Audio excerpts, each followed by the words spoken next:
Bienvenue dans le débat consacré à la contre-offensive ukrainienne, 4 jours après la rébellion avortée de Yevgeny Prigojine. Quel impact ces événements ont-ils sur le terrain?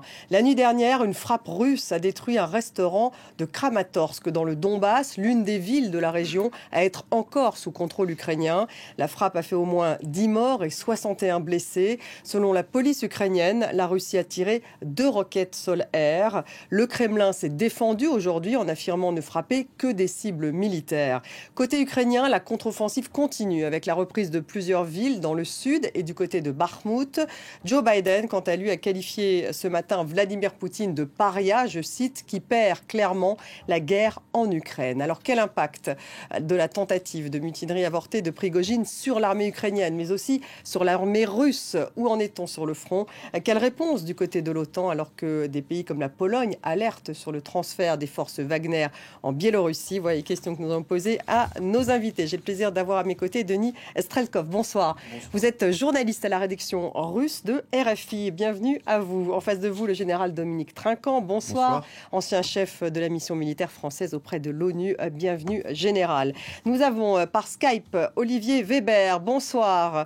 Bonsoir. Écrivain, ancien correspondant de guerre et auteur de L'œil de l'archange. Ça vient de sortir aux éditions Kalman Levy. Bienvenue à vous. Merci. Tout au long de ce débat, nous avons le plaisir d'avoir Gwendoline Debono, notre envoyée spéciale France 24 à Zaporijjia. Bonsoir Gwendoline. Bonsoir. Vous pouvez participer à cette émission tout au long de ce débat, bien sûr, sur le hashtag débat F24 sur les réseaux sociaux.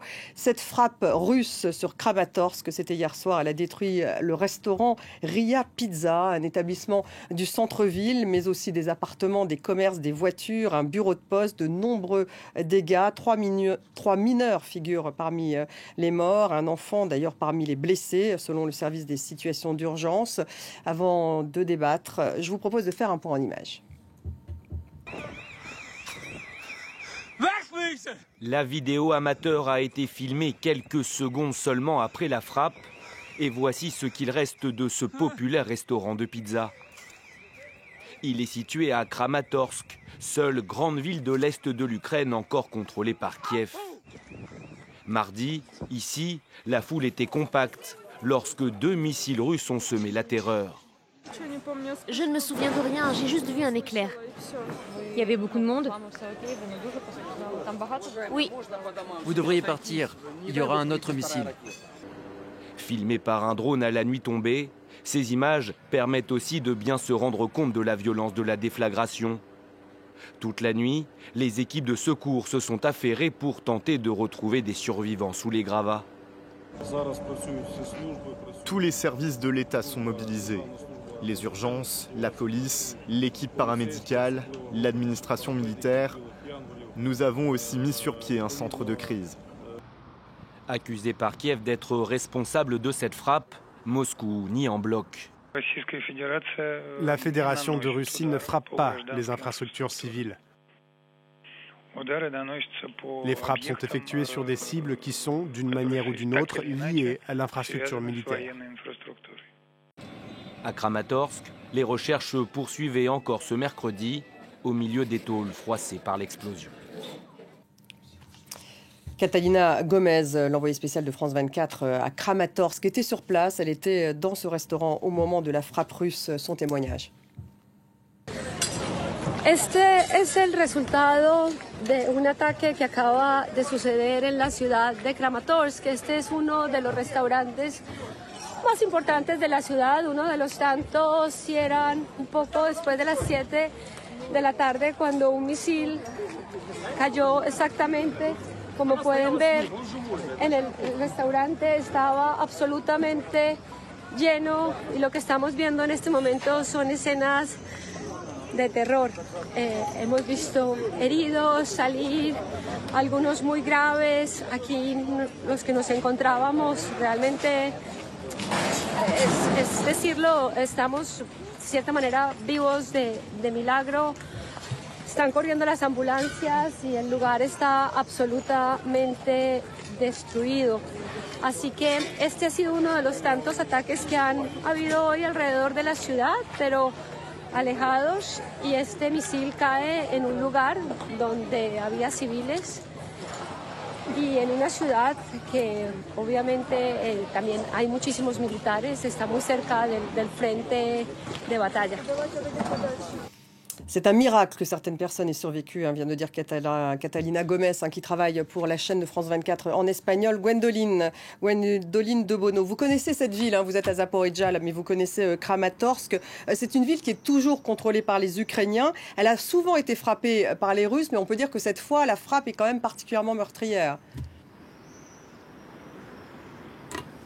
Oui, absolument. Et d'ailleurs, nous avons pu confirmer avec le gouverneur, avec les services du gouverneur de la région de Donetsk, que les forces russes ont frappé ce restaurant avec un missile Iskander. C'est important de le préciser parce qu'hier, on parlait de missiles S-300 qui sont normalement des missiles solaires. Mais c'est vrai que les Russes les utilisent fréquemment en les modifiant pour cibler les villes. Là, non, c'est un missile Iskander. C'est un missile qui est beaucoup plus précis. C'est un missile qui coûte environ 3 millions d'euros. C'est ça qui a été utilisé dans cette frappe. Alors ce que disent les Russes, on l'a lu sur les chaînes Telegram russes, mais ce que disent également les officiels russes, c'était que c'était le quartier général temporaire d'une brigade ukrainienne qui était ciblée. Ce n'était pas le cas. Alors oui, bien sûr, il y a des soldats qui vont dans ce restaurant, tout comme il y a des ONG, des journalistes, mais également des familles de Kramatorsk, particulièrement à cette heure-là. C'est pour ça que le restaurant était bondé. Ce qu'il faut comprendre aussi, c'est que Kramatorsk, c'est vraiment le hub de toutes les opérations militaires sur le front de l'Est, et c'est sur ce front en ce moment que les Ukrainiens revendiquent le plus de progrès, notamment dans la ville, autour de la ville de Bakhmout, sur les flancs de la ville de Bakhmout plus précisément. Aujourd'hui encore, ce soir, on a appris que plusieurs dizaines de soldats russes s'étaient rendus autour de la ville de Klishivka. Les Ukrainiens ont, semble-t-il, identifié une faiblesse autour de la ville de Bakhmout, et toutes ces opérations militaires, elles sont gérées depuis ce hub de Kramatorsk. Général Trinquant, Iskander plutôt que S-300, ça a son importance, disait Oui, Gwendoline. ça a son importance sur la précision et sur la puissance. Donc on ne peut pas prétendre que l'Islander ne frappait pas ce restaurant ou cet environnement, alors qu'ils disent que c'était le PC d'une brigade, parce qu'il y a peut-être des gens de la brigade qui venaient dîner là, probablement. Mais voilà, c'est-à-dire que la stratégie... Vous ne pouvez pas avoir pris cette cible pour une autre avec un... Non, exactement, avec un Islander. Vous savez, la différence, c'est que le S-300, c'est un missile anti-aérien. Donc, quand on l'utilise au sol, c'est pas tellement fait pour ça. Alors que l'Islander, c'est fait pour ça. Et donc, ça veut dire que la volonté était vraiment de frapper. Et Kramatorsk, effectivement, est une ville importante. Mais ça veut dire aussi que rien n'a changé dans la stratégie russe, malgré tout ce qu'on a vécu ces derniers temps. Il continue à frapper dans la profondeur la population ukrainienne. Est-ce que c'est même pire ou pas avec une telle frappe meurtrière? Est-ce que c'est un hasard d'avoir une frappe aussi meurtrière quelques jours après cette rébellion avortée, général? Alors, je ne sais pas si c'est vu à propos de la rébellion ou pas, mais ce qu'il y a de sûr, c'est que c'est bien pire de te frapper avec un Islander, parce que vous frappez précisément et avec beaucoup de puissance. Donc vous savez que vous ferez des dégâts considérables. Donc oui, c'est pire du point de vue de l'utilisation de l'armement, oui. Denis Strelkov. Et en même temps, les Russes, on a vu tout de suite la réaction aujourd'hui, c'était de dire on ne vise que des cibles militaires. C'est ça le discours aujourd'hui. Effectivement, c'était le discours depuis le début de la guerre. On a bien vu qu'il y a des hôpitaux, il y a eu des théâtres qui ont été frappés à Mariupol et dans d'autres villes. Pour ça ne m'étonne pas. Si jamais il y a quelque chose de militaire et puis donc il y a des civils autour, et ici c'est dans le centre de la ville, la Russie ne s'est jamais empêchée effectivement de frapper ces cibles-là. Ici, sur l'attaque du restaurant, on n'en sait pas beaucoup, malheureusement, pour l'instant, de qu'est-ce qui était réellement les cibles des Russes. On se limite un peu à la communication, mais il y a un détail qui semble être intéressant. Les Ukrainiens ont arrêté un Ukrainien aussi, qui a aidé les Russes, donc il était payé par les Russes, pour donner des informations sur ce restaurant. Donc effectivement, on peut dire que peut-être c'est ce restaurant-là qui a été visé, mais est-ce que c'était réellement un civil militaire ou pas? Apparemment, on voit qu'il y a eu beaucoup de civils qui ont été dans ce restaurant également. Oui, si vous voulez, la cible est visée parce qu'on a identifié quelque chose. Si c'est effectivement un espion russe, ukrainien russe, qui a regardé, il est peut-être allé plusieurs fois dîner, il a vu qu'il y avait un certain nombre de gens de la brigade en question, Et il a passé les coordonnées en disant... Il a pris en photo des voitures, effectivement, qui ont été stationnées. Et il a devant. passé les coordonnées en disant, dans ce restaurant, il y a des militaires de telle brigade qui vont régulièrement, donc vous pouvez frapper. Ça pourrait permettre, par exemple, de tuer le commandant de la brigade ou des choses comme ça. Mais ça veut dire qu'ils font aucune distinction. Je veux dire, des militaires qui viennent manger dans un restaurant dans une ville comme l'Ukraine, c'est pas très surprenant. Et le fait que les armes russes ciblent le restaurant et non pas le PC de la brigade montre au passage qu'ils n'ont pas suffisamment d'informations précises pour taper sur la brigade, mais frappent sans distinction qu'il y ait des civils ou des militaires. Olivier Weber, cette frappe, donc on le dit, sur Kramatorsk, particulièrement meurtrière, selon vous, il y a un lien avec la mutinerie avortée ou est-ce que ça serait plutôt avec la progression des Ukrainiens lors de leur contre-offensive ? Il peut y avoir la démonstration d'une reprise en main par Poutine, d'une part, et deuxièmement, bien sûr, la continuation de cette politique de terreur menée par le pouvoir russe, politique et militaire, depuis février 2022. Il est certain, alors quand Dimitri Peskov dit qu'on ne frappe pas des cibles civiles, si, on sait très bien, il y a au moins 75 à 80% des missiles Iskander ou autres qui frappent des cibles civiles, des buildings, des habitations, des restaurants, des centres commerciaux. J'ai vu moi-même des cibles, des missiles Iskander donc, sur Kharkiv, la grande ville, vous savez, de l'est de l'Ukraine, 1 million d'habitants, lorsque les Russes étaient aux portes de la ville l'an dernier. Après, il y a aussi un troisième élément, c'est que les Ukrainiens font la traque littéralement aux indicateurs. Ces agents dont vous parliez tout à l'heure, qu'ils soient russes, russo-ukrainiens ou simplement ukrainiens pour différentes motivations, il est quelquefois difficile, surtout dans la zone du Donbass et dans tout l'est, on va dire, de l'Ukraine, de distinguer qui est véritablement, entre guillemets, ukrainien et qui est véritablement de l'extérieur. En tout cas, donc les populations sont mêlées, elles le disent elles-mêmes. Et vous avez donc aussi une réponse potentielle à ce qui s'est passé là récemment, depuis 48 heures, à Melitopol. Melitopol, c'est quoi? C'est une grande ville qui est entre Zaporizhzhia, grosso modo, et Mariupol, la ville sinistrée, la ville martyre. Et Melitopol est en zone occupée. Or, c'est l'un des plus grands foyers de maquis urbains, on va dire, des partisans, donc des résistants ukrainiens qui sont donc en territoire occupé. Et là, il y a eu des actions, de sabotage, il y a eu des actions d'explosion pendant ces dernières 48 heures. Et ça peut être une réponse également avec ce missile Iskander. Cela dit, de manière générale, donc ces indicateurs qu'on appelle diversanti en ukrainien sont traqués. Il y en a encore. J'en ai vu moi-même être arrêté à Odessa. Et c'est la grande peur des Ukrainiens d'avoir cette sorte de cinquième colonne, comme disait Hemingway de la guerre d'Espagne. Et donc, effectivement, c'est une politique de terreur menée par le Kremlin. Gwendoline, vous êtes depuis plusieurs jours sur place, donc à Zaporizhzhia et dans les alentours. Vous êtes avec des soldats ukrainiens. D'abord, quelles sont leurs réactions face justement à ce qui s'est passé, cette tentative de mutinerie? Et est-ce que vous pouvez nous confirmer justement que la contre-offensive avance? Alors en ce qui concerne la réaction des soldats ukrainiens à la mutinerie de Wagner, on a vu assez clairement deux réactions ici. Celle des soldats qui sont sur le front, qui se battent et qui eux nous ont dit tout de suite, nous ça ne nous intéresse pas ce qu'il se passe en Russie, c'est magouille entre guillemets, mais ce sont leurs mots de politique interne. Nous on reste concentrés à notre tâche, on fait ce que dit le commandement et on ne se préoccupe pas de l'ennemi. Ça c'était un peu le discours des soldats qui tiennent les positions. Il y a eu aussi on a discuté notamment avec un officier, avec deux officiers en fait du renseignement militaire ukrainien. Bien sûr qu'ils ont suivi ce coup de force de Wagner heure par heure quasiment, et eux ils estiment que ça peut avoir un impact sur le moral des soldats russes. L'un d'eux nous disait par exemple qui a envie de rester dans une tranchée, de donner sa vie alors que en haut ce sont des seigneurs de guerre qui se battent entre eux. Ça c'est une chose, et puis le deuxième nous disait qu'il était possible tout de même que dans cette temporalité il y ait un manque d'efficacité, en tout cas plus important dans la chaîne de commandement russe, mais tous les deux restaient très prudents en disant qu'il faudrait voir avec le temps si tout cela se vérifiait, mais en tout cas c'était leur analyse de l'impact que pouvait avoir le coup de force de Wagner sur la ligne de front. Sur justement cette avancée, cette contre-offensive, Général Trinquant, on va regarder la carte, parce que là, Olivier Weber parlait déjà de Melitopol, on va voir où ça se trouve. Cette contre-offensive, elle continue vers l'est et vers le sud, aux alentours de Bakhmout. La contre-offensive ukrainienne a permis de reprendre quelques 300 km carré aux Russes. Selon le ministère de la Défense britannique, il y a également une interview parue dans Financial Times aujourd'hui donc de Oleksiy Reznikov, donc qui est donc la ministre ukrainienne et qui elle dit que on est loin d'être en ce moment, c'est loin d'être l'événement principal de la contre-offensive, mais qu'ils avancent doucement. C'est le ministre ukrainien de la Défense, pardon. Oui, effectivement. En fait, la réserve ukrainienne n'est pas engagée. Pour l'instant, il y a 3 brigades qui sont engagées sur 3 axes. On parlera peut-être après du franchissement du Dniepr, qui est une surprise. Mais sur les 3 axes, il y a 3 brigades et il y a probablement 9 à 10 brigades en réserve. Et donc, c'est lorsque ces brigades seront engagées qu'on le saura, mais on l'apprendra avec 48 heures de retard. C'est-à-dire... Donc c'est ce que signifie le ministre de la Défense ukrainien quand il dit on n'y est pas encore tout à fait, il va y avoir... Exactement, exactement. Et sur les axes, Melitopol a été signalé tout à l'heure, l'intérêt de cette ville, c'est bien sûr qu'il y a beaucoup de partisans dans cette zone, mais que c'est surtout un relais avant d'arriver en Crimée.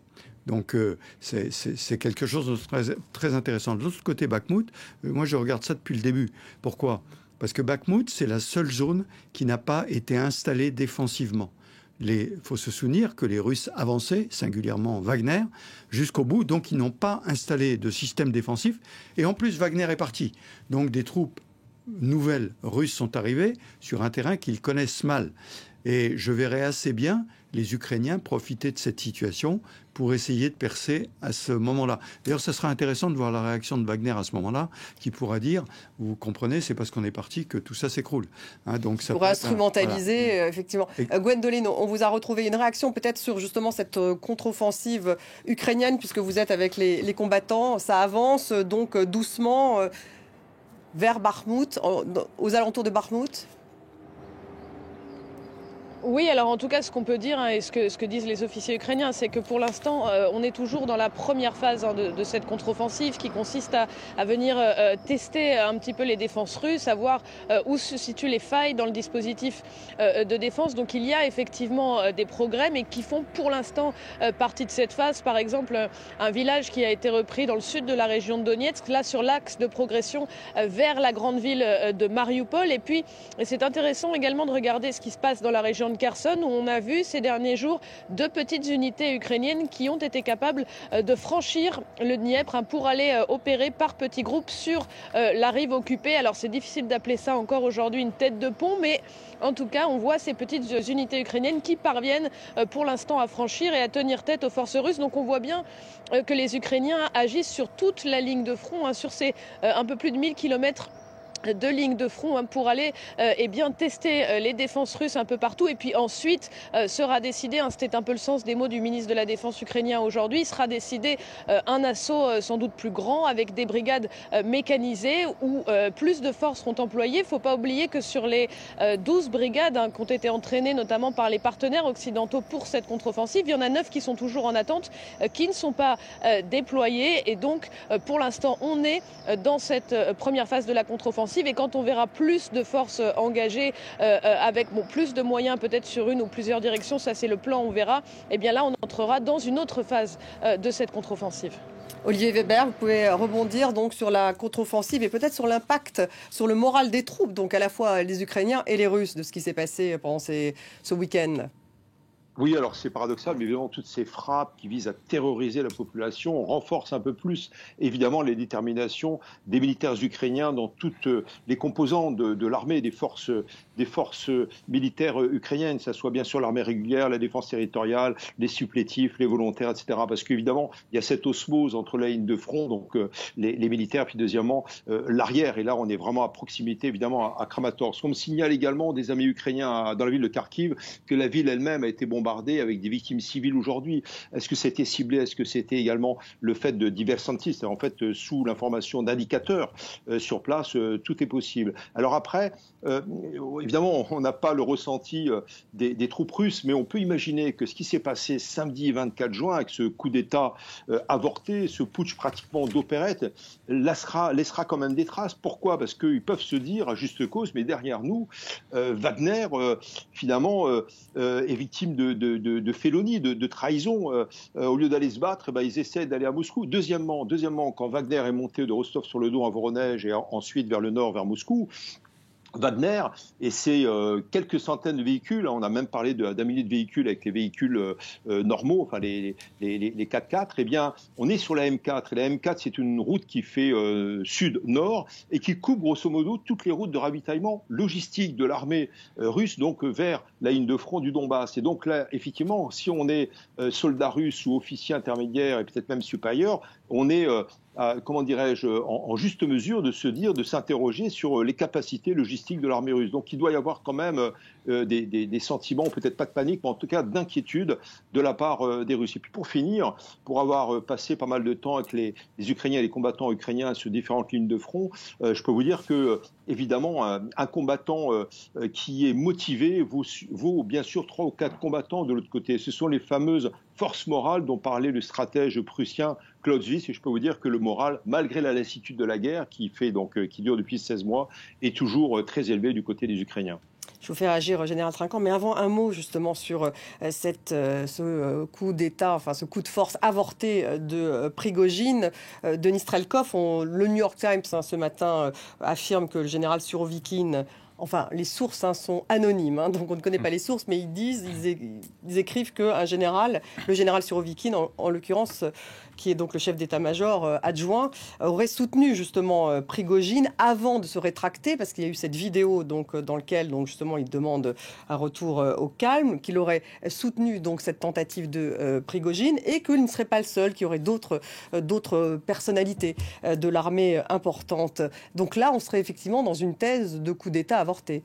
Oui, effectivement, quand on regarde un peu ce qui s'est passé pendant ces 48 heures, on voit que Yevgeny Prigojine a décidé de effectivement tourner cette colonne-là un peu à la dernière minute, comme si il était sûr au début qu'il y aura des gens qui vont effectivement soutenir ce coup d'État, en quelque sorte, même s'il appelle ça comme ça. Et puis, il a eu quelques désistements de dernière minute, on peut dire comme ça. On voit qu'il y a eu pas mal de personnes de l'élite russe qui sont effectivement parties de Moscou au moment de ce coup d'État. On ne connaît pas le nom, mais on a vu que, notamment, il y a plusieurs jets, plusieurs avions privés qui ont quitté Moscou, pas uniquement l'avion de Vladimir Poutine, comme vous le savez, mais aussi d'autres avions. Ils ont été assez nombreux, donc on peut effectivement penser que ce sont des élites qui ont laissé Poutine à la dernière minute. Mais encore une fois, pour l'information de New York Times, le vrai problème, c'est qu'on n'a pas de nom de ces personnes-là, mais on sait que ça montre qu'il y a des fissures qui sont extrêmement importantes au sein, effectivement, même du commandement russe. Même si, encore une fois, il n'y a pas eu de soutien majeur à ce putsch dans l'armée russe, comme on a vu que même sur le front, les soldats, pendant ce putsch-là, continuaient peut-être pas de se battre, mais de tenir des positions. Donc même si c'était suivi en Ukraine, on voit que pour l'instant, l'impact sur le front reste assez minime. C'était une histoire un peu ratée. Général Trinquant, une réaction peut-être? Oui, alors simplement sur le front, je pense que si ça avait duré 3 ou 4 jours, ça aurait eu un effet moral sur les forces russes. Mais en 24 heures, je pense que ça n'a pas eu l'impact que ça aurait pu avoir. Ça, c'est le premier point. Le deuxième point, ça ne change pas le moral des soldats et même l'état-major au sein du commandement russe. Alors, au sein de l'état-major, c'est un autre sujet. Parce qu'on le sait bien, Surovikin était très proche de Prigojine. Et donc, la déclaration qu'il a faite, il était un peu contraint et forcé de le faire. Et donc, Prigojine s'est rendu compte, en fait, qu'il n'y avait pas de ralliement. Et je pense qu'il a été un peu l'instrument d'autres qui, eux, voulaient vraiment un coup d'État et que, ne voyant pas de ralliement, il a vu que sa peau était en question, alors que les autres avaient déjà démissionné.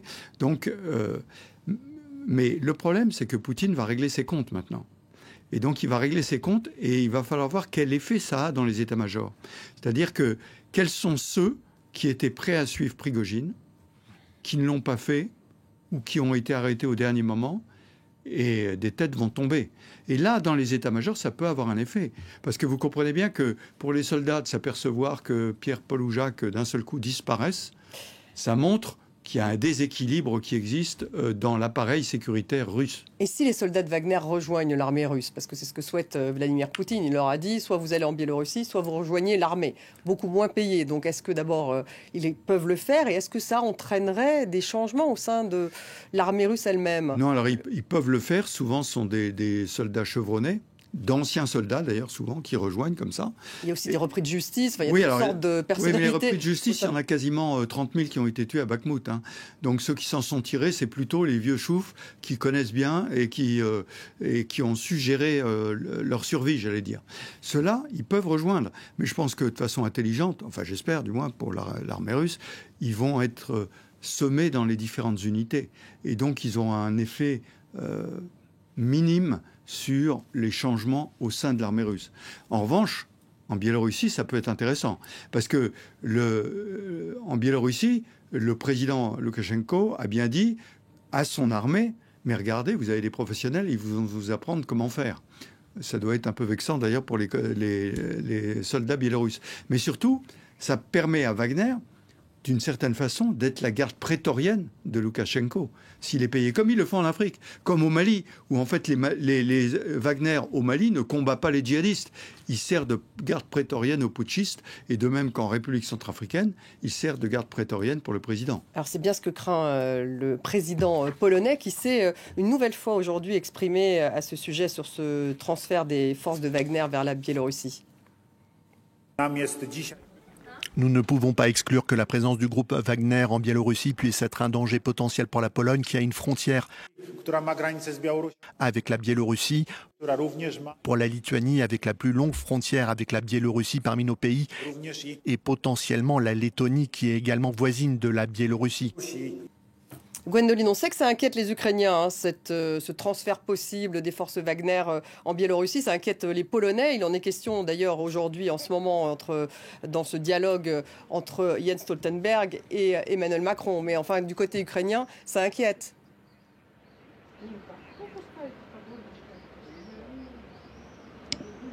Alors, je pense qu'il y a je vous ai pas entendu. Oui, sur le fait qu'il y a un transfert potentiel des forces de Wagner en Biélorussie. On a entendu la réaction du président polonais, qui est donc inquiet. Et côté ukrainien, qu'est-ce qu'on en dit ? Alors sur le front, encore une fois, hein, si vous parlez aux officiers comme aux soldats, là-dessus, sur le transfert des forces de Wagner en Biélorussie, on a plutôt des gens qui nous disent, eh bien, on reste, nous, de toute façon, concentrés à nos tâches, on reste concentrés sur le plan, sur cette contre-offensive. C'est vrai qu'on voit quand même une volonté affichée, en tout cas dans la communication ukrainienne, hein, que ce soit celle de l'état-major et des officiers, de ne pas trop commenter ce qui est en train de se passer avec Wagner, et d'une manière générale, tout ce qui est interne à la Russie, de ne pas trop commenter pour donner l'impression, mais ce qui est le cas aussi, d'une armée qui pour l'instant est concentrée sur ce qu'elle a à accomplir. Olivier Weber, le fait que les forces de Wagner puissent être transférées, en tout cas c'est le souhait de Loukachenko, donc en Biélorussie, c'est inquiétant pour les Polonais, pour les Lituaniens. Ça renforce encore d'ailleurs la demande de Zelensky de faire entrer son pays après la guerre au sein de l'OTAN.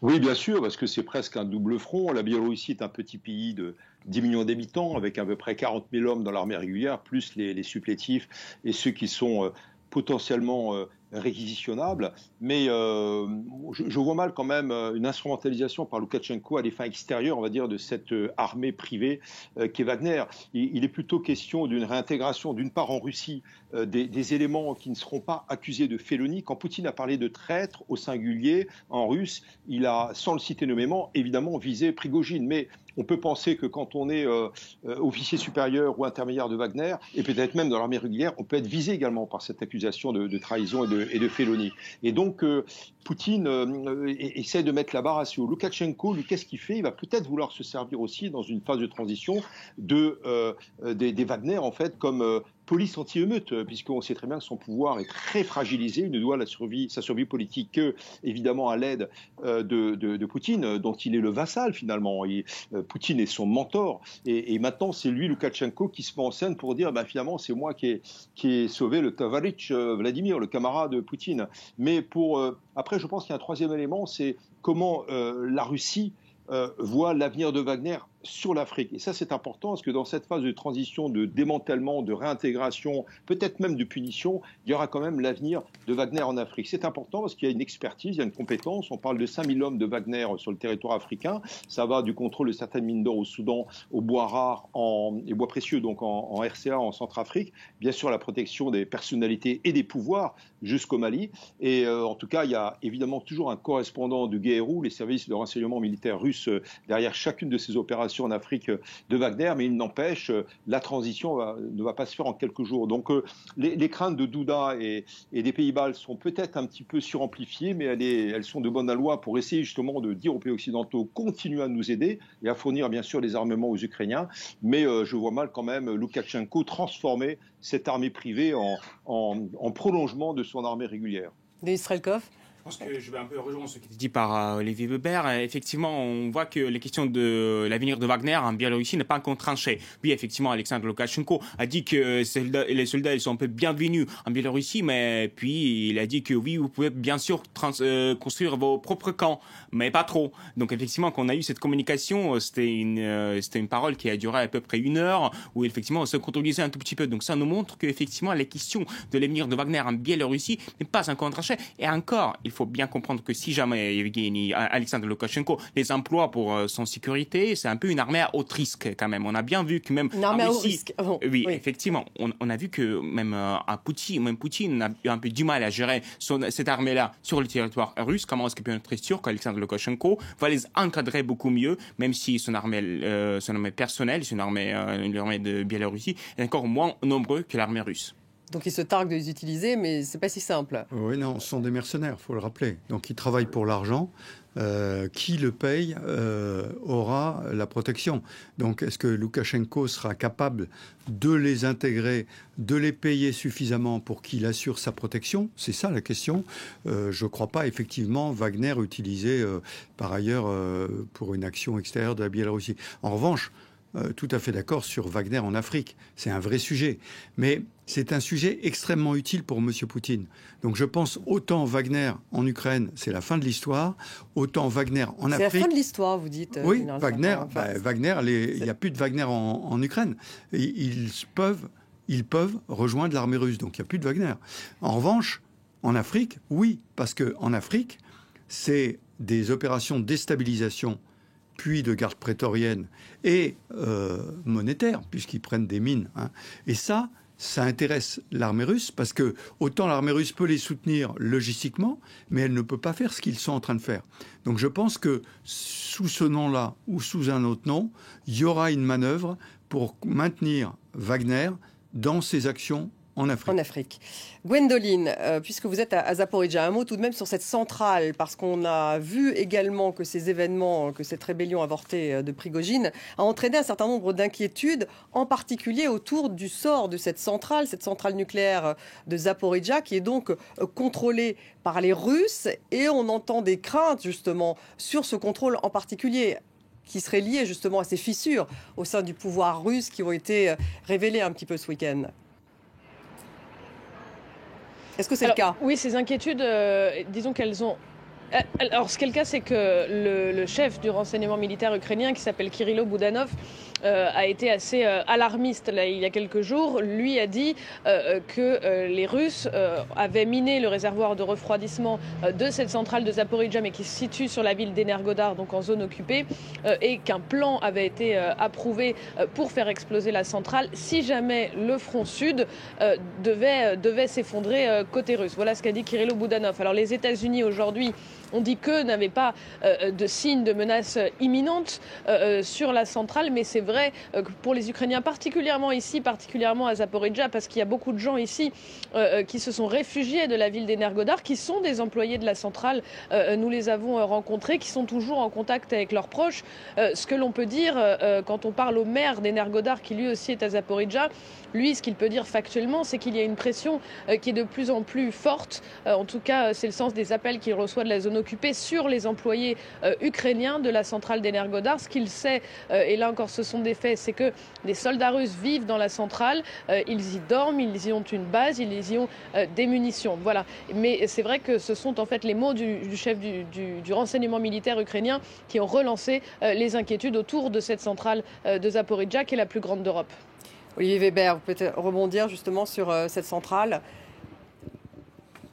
Oui, il y a de quoi être inquiet. Moi, je n'ai jamais cru, évidemment, à une mise en danger des sites nucléaires militaires avec cette opération du samedi 24 juin, malgré certaines craintes de la part des pays occidentaux. On voyait mal Wagner, évidemment, arriver à Moscou. Moscou ne pouvait pas être prise. En tout cas, ce qui était incroyable, c'était l'effet de panique de la part du pouvoir russe et puis la crainte de l'effet domino. Pour revenir à Zaporijjia, qui est une centrale que j'ai pu voir à plusieurs reprises du côté ukrainien, juste en face, il y a effectivement plus qu'une seule équipe d'Ukrainiens, donc les techniciens, ingénieurs qui sont là, qui sont en partie relayés par les Russes, mais évidemment, il y a beaucoup de laisser-aller. Puis il y a la pression psychologique, la pression sur les familles. Il y a la crainte également de l'accident, il y a la crainte aussi d'une répression de la part de l'état-major russe sur le terrain. Et puis, troisièmement, on a parlé de fissuration, de fragilisation du pouvoir.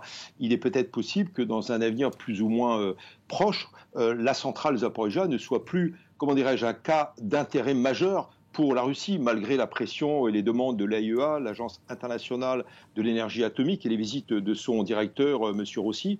Et donc, oui, ça peut être une sorte de victime collatérale de ce conflit. Et là, c'est très grave. On sait très bien qu'il y a déjà eu des craintes au moment de la destruction du barrage de Nova Kakhovka, malgré la présence de ces 2 à 3 bassins de refroidissement, dont 1 ou 2 de sécurité. Mais en tout cas, oui, c'est un sujet vraiment d'inquiétude pour l'avenir avec bien sûr cette fissuration du pouvoir. Général Trinquant, vous voulez rebondir ? Oui, l'armée russe pratique la politique de la terre brûlée. Avec le barrage, elle a pratiqué la politique de la terre inondée. Et s'il y avait une offensive, avec la centrale, elle pourrait pratiquer la politique de la terre souillée. Parce que, qu'on soit bien d'accord, il n'y aura pas d'explosion nucléaire. Mais en revanche, les déchets nucléaires peuvent être répandus. Et donc, ça permettrait de neutraliser toute une zone dans laquelle il y aura une contamination nucléaire. Jens Stoltenberg est en ce moment avec Emmanuel Macron donc à l'Elysée, le patron de l'OTAN. Il prépare ce sommet de Vilnius les 11 et 12 juillet prochains. Volodymyr Zelensky a redit aujourd'hui qu'il souhaitait que l'Ukraine entre dans l'OTAN. Mais après la guerre... On ne va pas l'écouter parce qu'on ne l'a pas. Un mot justement, Denis Strelkov. En tout cas, c'est le moment. On voit bien que Volodymyr Zelensky l'a encore réitéré aujourd'hui avec ce qui s'est passé en plus à Moscou, cette tentative avortée de rébellion. Il en a remis une couche, si je puis dire, pour dire l'Ukraine doit rentrer dans l'OTAN. Et d'ailleurs, le patron de l'OTAN n'est pas contre. On va écouter d'ailleurs Volodymyr Zelensky.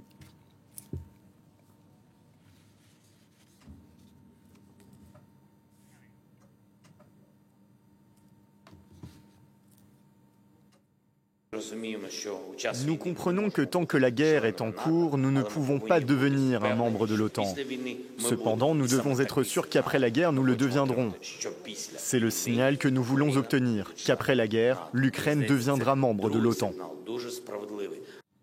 Denis Strelkov, donc ça va être vraiment peut-être une annonce, un message les 11 et 12 juillet prochains de l'autre côté de l'OTAN. Oui, effectivement, mais surtout qu'on a vu que l'Ukraine doit être au moins pour les Ukrainiens au moins de l'OTAN, mais aussi pour les Européens. Quand vous avez eu tout ce conflit interne en Russie, car effectivement, dès qu'il y a une instabilité en Russie, bien sûr, pour la première chose que sera le cas, qu'il y aura un peu moins peut-être d'activité sur le front si jamais il y a un vrai coup d'État, mais après, les événements qui vont se passer en Russie peuvent être absolument catastrophiques, y compris pour l'Europe. Donc oui, effectivement, c'est un peu le message que veulent passer les Ukrainiens, qu'on doit être membre de l'OTAN, mais attention, quand on parle de cette fête que l'Ukraine doit être membre de l'OTAN, c'est pas uniquement sur le papier, mais c'est aussi toutes les choses militaires, toutes les choses techniques qui doivent être mises en place. Tout ça, c'est un processus qui peut être assez long. Je parle bien sûr sous contrôle du général. Je vous fais réagir, Général Trinquant, mais je sais qu'Olivier Weber doit nous quitter. Donc juste un mot justement sur l'OTAN. Olivier Weber, sur Vilnius, il va y avoir a priori un signe quand même en faveur de l'Ukraine. Oui, absolument. On est dans l'une des premières étapes, on va dire, et c'est presque un processus d'adhésion progressive, graduée, avec bien sûr des réserves. C'est un processus d'intégration qu'on a adopté aussi pour d'autres pays par rapport à l'Union européenne politique. Et là, c'est tout à fait transposable sur le côté militaire, donc avec des restrictions, des réserves, des conditions, et puis bien sûr la durée. Alors évidemment, on peut se poser la question du point de vue russe, ce qui s'est passé depuis 16 mois maintenant. Vous vous rendez compte le nombre de pertes par rapport aux gains. Évidemment, la Finlande intègre l'OTAN, la Suède est en train de l'intégrer, et des promesses d'adhésion de l'Ukraine. Donc alors, ça peut être aussi perçu comme une provocation, mais il y a une telle, comment dirais-je, faiblesse du pouvoir de la part des Russes. On voit bien avec toutes ces défaites, ces séries d'échecs sur le terrain, même si la guerre est loin d'être finie. Mais en tout cas, oui, ça va être avalé à nouveau comme une couleuvre par Poutine, même s'il y aura des réactions, des nouvelles provocations et sûrement sur le terrain des mesures de représailles. Merci Olivier Weber. Je vous laisse partir. Général Trinquant, un mot justement sur cette adhésion à l'OTAN. Évidemment, ça va rapprocher le reste des pays de l'OTAN encore de la Russie. Enfin, c'est un vrai enjeu tout de même. Et d'ailleurs, les Américains ont l'air d'être plus prudents, je dirais, que Jens Stoltenberg. Oui, mais alors, bon, premier point, Jens Stoltenberg n'est pas le patron de l'OTAN, c'est un secrétaire général, il est aux ordres des pays qu'il commande. Et les pays qu'il commande, en particulier les États-Unis. Ça, c'est le premier point. Le deuxième point, c'est que je crois que le président Zelensky a tout compris. Bon, tant qu'il y a la guerre, c'est pas possible. Maintenant, il y a du langage à mettre lors de la réunion de Vilnius pour dire la perspective dans le cadre de la protection de l'Ukraine après la guerre et protection contre la Russie. Et là, Poutine a gagné ce qu'il ne voulait pas, le rapprochement de l'OTAN, c'est lui qui l'a voulu. Je rappelle que notre président avait dit que l'OTAN était en mort cérébrale. Il y a 2-3 ans, on n'en parlait plus, l'OTAN. La catastrophe de Kaboul a renforcé cette position-là. Et d'un seul coup, M. Poutine a ressuscité l'OTAN. Donc, et Emmanuel Macron levait d'ailleurs les doutes, puisque la France aujourd'hui est favorable à une entrée. Dans les mêmes conditions que le président Zelensky, c'est-à-dire après la guerre, bien sûr. Mais je pense qu'il y a du langage qui sera intéressant à Vilnius sur la perspective, un peu le contrepoids, si vous voulez, de 2008, vous vous souvenez, à Bucarest, où la France et l'Allemagne, à l'époque, s'étaient opposées à l'entrée de l'Ukraine dans l'OTAN, mais on avait dit, à terme, il y aura une... là, il y aura un langage qui va être fait.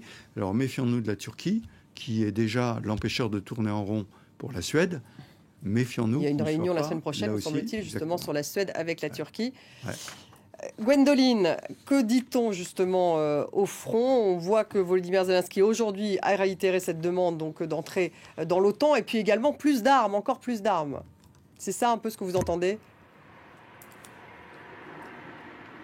Oui, bien sûr, en tout cas, de garder ce soutien. On sent, il y a quand même une reconnaissance, évidemment, des soldats ukrainiens sur l'aide qui est apportée par les pays occidentaux. Puis il ne faut pas oublier que certains d'entre eux ont été entraînés par les partenaires occidentaux. C'est le cas des nouvelles brigades dont je vous parlais tout à l'heure. Donc, effectivement, et puis on voit, alors peut-être pas évidemment forcément les soldats qui sont dans les tranchées, mais c'est le cas des officiers, puis c'est le cas des politiques en Ukraine, que c'est un pays qui se bat tout en réfléchissant en même temps à ses garanties de sécurité, à son avenir stratégique, à où est-ce qu'il veut se situer. Et on l'avait senti depuis le début de la guerre aussi, d'être plus proche de l'Europe, de s'écarter de la culture, de la mentalité soviétique. C'est ce qu'on entend beaucoup ici. Donc il y a en tout cas une vraie réflexion de ce pays qui est menée tout en se battant, tout en combattant chaque jour sur le champ de bataille. Denis Strelkov, et on va peut-être avoir d'autres informations sur peut-être des dissensions au sein du pouvoir russe dans les jours qui viennent, ça c'est possible?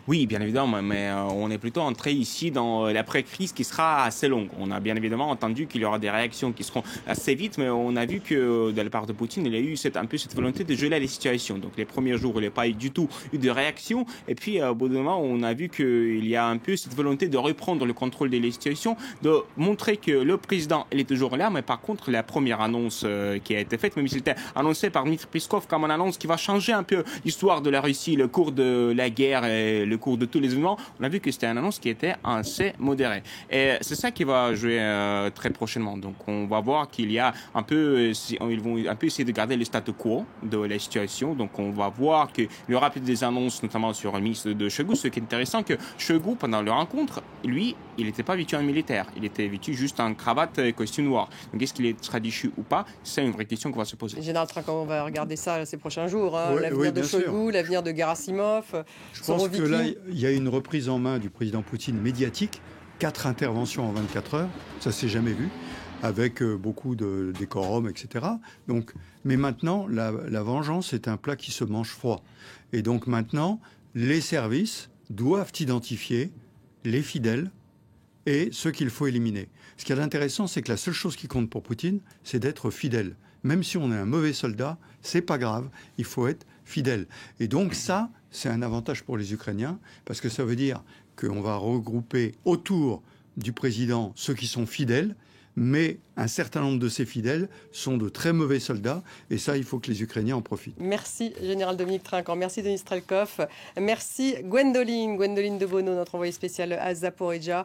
Et merci donc Olivier Weber qui nous a quittés il y a quelques instants. Merci à vous tous de nous avoir suivis. Restez avec nous sur France 24.